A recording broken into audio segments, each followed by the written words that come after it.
अयोध्या सहित यूपी की आधी से अधिक सीटें हार गए।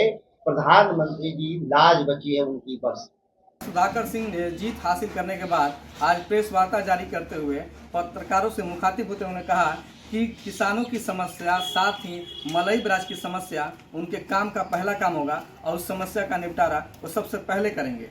इसके साथ ही उन्होंने यह भी कहा ये जीत उनकी जीत नहीं है बल्कि जनता की जीत है, उनके कार्यकर्ताओं की जीत है और ये विकास बक्सर की विकास की जीत है। आगे उन्होंने प्रेस वार्ता के दौरान क्या कहा, आइए आपको एक बार सुनवाते हैं। सम्मान की लड़ाई है, स्वाभिमान की लड़ाई है, विकास की लड़ाई है, उसको लड़ेंगे हम लोग। और एक मुखर आवाज के रूप में पार्लियामेंट के भीतर, क्योंकि मैं भारतीय संसद का सदस्य हूँ, स्वाभाविक है कि बक्सर के अलावा भी देश के सभी नीतिगत मसलों पे हम लोग को राय रखनी होती है। और जब तक देश के मसलों को नीतिगत स्तर पर नहीं सुलझाया जाएगा तब तक बक्सर को अकेले में फायदा होगा भी नहीं, खासतौर से सामाजिक आर्थिक मामलों में। इंफ्रास्ट्रक्चर के लिए अलग से पैसा हम लोग ला सकते हैं जो काम करेंगे। आप तो कृषि मंत्री भी रहे हैं सरकार में और चौथा पावर प्लांट के समस्याओं से रूबरू भी है। सबसे बक्सर में वो एक बक्सर का बहुत अच्छा बिल का पत्थर साबित होता है विकास के मामले में, लेकिन कहीं ना कहीं वो सिजर बन गया बक्सर। उसको क्या करेंगे? दो बक्सर संसदीय क्षेत्र की दो परियोजनाओं पर परेशानी खड़ा हुआ है, एक चौसा बिजली घर और दूसरा है मलई परियोजना। इस दोनों परियोजनाओं पर हम लोग पंचायती करेंगे, इसलिए पंचायती की जरूरत पड़ेगी। किसानों की जो जेन्युइन मांगे हैं उसको भी सुनी जाएगी और सरकार के स्तर पे उसका समाधान कर करके इस दोनों परियोजनाओं को जितना जल्दी संभव है इसको चालू कराएंगे। लेकिन जो उनकी डिमांड है उस पर भी हम लोग सहानुभूति पूर्वक चर्चा कर करके जल्दी ही सुलझाने का काम करेंगे। तो आप किसान से जुड़े रहते हैं, सवाल ये है कि रोहिणी नक्षत्र समाप्ति की ओर है, अब तक किसानों को बीज तक नहीं मिला, नहर में पानी भी नहीं है, क्या आप बात करेंगे जल्द से जल्द? क्या आप उम्मीद कर रहे हैं ये बात को लेकर के कि बिहार की निकम्मी सरकार, भ्रष्ट सरकार के बारे में क्या बिहार की जनता को नहीं मालूम था? बिहार की जनता ने अब भी 75% उनके पक्ष में खड़ा होने का काम किया है। लोगों को लगता है कि सरकार अभी भी ठीक है, अन्यथा आप देखिए उत्तर प्रदेश, वहाँ की जनता ने पलट दिया। यहाँ पर इसलिए मैं कह रहा हूँ कि रोहन नक्षत्र में पानी केवल बक्सर में नहीं आया, पूरे संसदीय क्षेत्र में ही नहीं मामला, पूरे बिहार में नहीं दिया गया। उन्होंने कानून बदल दिया, 1 जून को पानी देंगे और यह कानून को जानते हुए भी लोगों ने मतदान किया। मतलब अपने ही लोगों पर अपने ही मौत के फरमान पे दस्तखत कर देना, मुहर लगा देना। वोट तो मुहर ही होता है। ये करेंगे इसको, 1 जून को ये लोग कहते हैं कि पानी देंगे और 20 जून से पानी शुरू होता था जिसको ये लोग 1 जून से कर दिया है। मैं इसकी आज ही समीक्षा करूंगा कि पानी कब तक दे देंगे। आज है, मैं बोलूंगा कि 2 दिन में पानी देना। किसान समृद्ध होंगे नीतीश कुमार की विदाई के साथ। इस मुगालते में नहीं रहना है कि मोदी जी और नीतीश जी के रहते किसान स्वर्ग में चला जाएगा, ये मैं मानता नहीं। तो है ही है पिछले 19 साल से और ये पिछले 10 साल से। लेकिन जनता ने वोट का छूट दिया है, मैं मानता हूँ, लेकिन थोड़ा सा वोट चूक गए। 90% ही छूट के 10% और छूट कर देते, देश के प्रधानमंत्री 4,80,000 से 1,50,000 पे चले आए, फिर भी वो दहाड़ते हैं। इसको क्या कहा जाए, नकली है से? बक्सर के लोगों ने तो अपने जुझारू नेता को चुना है ना, तो वो क्या जुझारू नेता लड़ेंगे ना बक्सर के लिए? आपको भ्रम है क्या? मीडिया मुझे याद दिलाएगी इसलिए हम वो करेंगे क्या? ये नहीं आप याद दिलाते थे तो भी लड़ते थे। आपने कभी नहीं कहा था कि बिहार में भ्रष्टाचार है, इसको ये एक पत्रकार बिहार का नहीं कहा। लेकिन मैं मंत्री था तो मुझे मालूम चला कि भ्रष्टाचार है, तो मैंने एक्शन लिया। इस बात को हमेशा गौर से रखिएगा, मैं लोगों की बात सुनता हूँ, अगर है गड़बड़ी तो मैं उसको करूंगा। आपके भी सवाल उनके जरिए आएंगे। अभी किसी भी किसान ने नहीं कहा कि पानी नहीं मिला, आश्चर्यजनक रूप से। तो एक किसान ने अभी तक मुझे टेलीफोन नहीं किया, पानी नहीं मिला।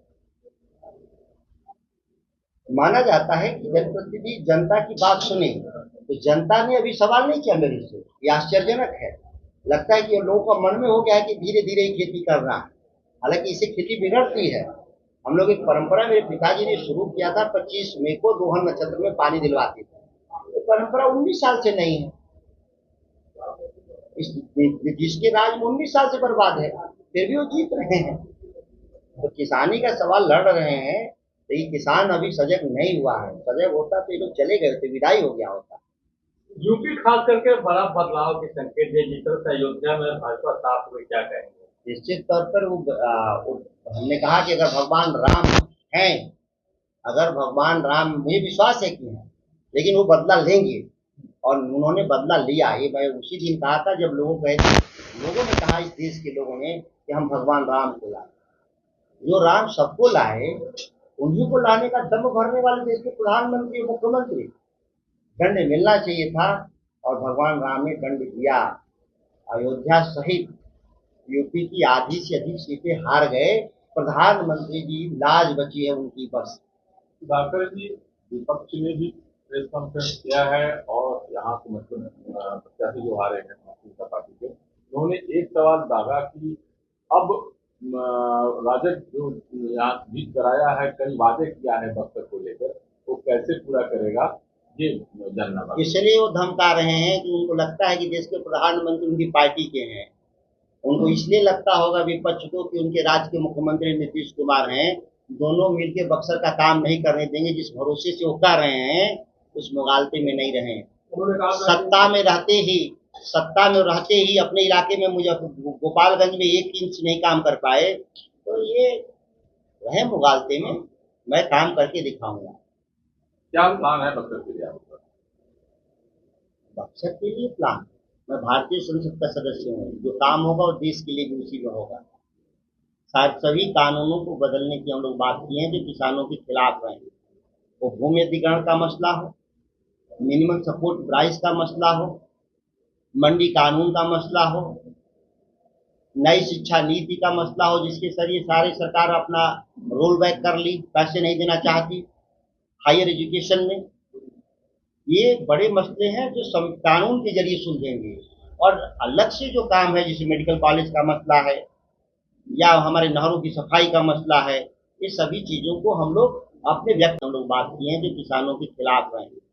वो भूमि अधिग्रहण का मसला हो, मिनिमम सपोर्ट प्राइस का मसला हो, मंडी कानून का मसला हो, नई शिक्षा नीति का मसला हो, जिसके जरिए सारी सरकार अपना रोल बैक कर ली, पैसे नहीं देना चाहती हायर एजुकेशन में। ये बड़े मसले हैं जो कानून के जरिए सुलझेंगे। और अलग से जो काम है, जैसे मेडिकल कॉलेज का मसला है या हमारे नहरों की सफाई का मसला है, ये सभी चीज़ों को हम लोग अपने व्यक्तिगत प्रयास से करा देंगे।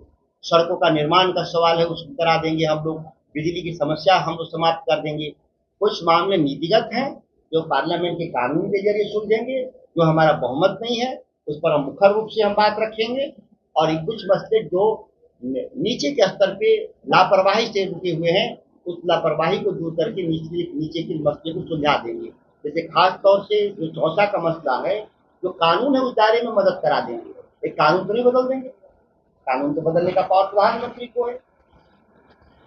अलग रेट बढ़ाने का बात हो या उसको MBR रेट तय करने का, वो सब कानून के जरिए होगा। लेकिन जो तय है वो नहीं मिल रहा है, इसको सुलझा देंगे।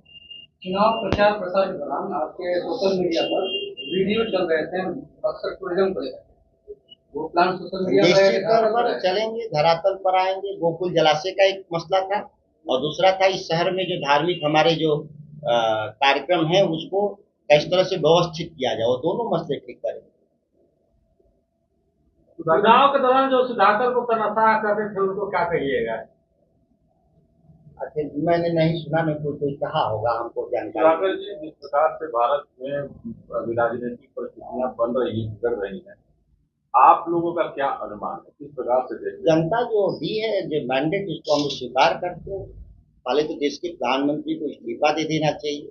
वो 93 सीटें हारे हैं, उनको इस्तीफा दे देना चाहिए और नए नेतृत्व के बारे में सोचना चाहिए।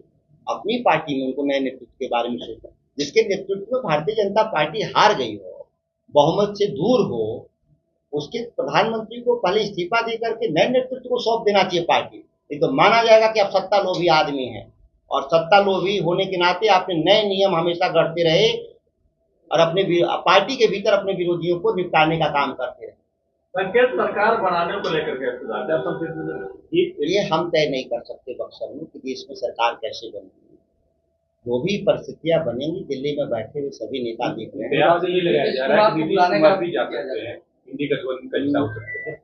ये मैंने इस मामले में कहा कि ये मसला दिल्ली में तय होगा, राष्ट्रीय अध्यक्षों के द्वारा तय होगा। मैं एक मतदाता के रूप में इंडिया गठबंधन के साथ में मजबूती से खड़ा हूँ। जो भी दिल्ली में निर्णय होगा मैं साथ में। नीतीश कुमार मैंने कहा कि अगर देश के प्रधानमंत्री बनते हैं तो हमारी कोई आपत्ति नहीं। मैं तो हमेशा कहा कि बिहार का कोई बेटा अगर बिहार देश का प्रधानमंत्री बन जाए एक अच्छी बात है। हमने तो कभी नहीं कहा कि उनको नहीं बनना चाहिए। रह गई मेरी बात, मैं इंडिया गठबंधन का साथी हूँ, करता रहूंगा। सुधार होगा, सुधार कर हमारे स्वीकारता से देश का अगर प्रधानमंत्री बनना हो तो मैं आपको प्रधानमंत्री बना दूँ। सवाल करने वाले को उन सभी लोगों को मैं प्रधानमंत्री मंत्री बनवा दूं जो मेरे कहने से होना हो। तो हमारा एक वोट इंडिया गठबंधन को, राष्ट्रीय जनता दल को, वो उसमें कोई कंफ्यूजन नहीं। जिस तरह से इंडिया गठबंधन की तरफ से कहा गया कल कई कि प्रधानमंत्री के लिए नीतीश कुमार को आमंत्रित किया गया है, तो जब आप यहाँ भी सरकार में रहे तो मुद्दे में इस बात को लेकर क्या विधायकों को स्वीकार होंगे? मैं एक बात कहा, प्रधानमंत्री बिहार का कोई बेटा बने अच्छी बात क्या हो सकती है?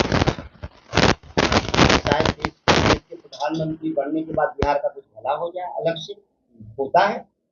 और नरेंद्र मोदी भले सांसद बने बनारस में, लेकिन बुलेट ट्रेन तो चली अहमदाबाद में, वो तो बनारस में तो नहीं चली।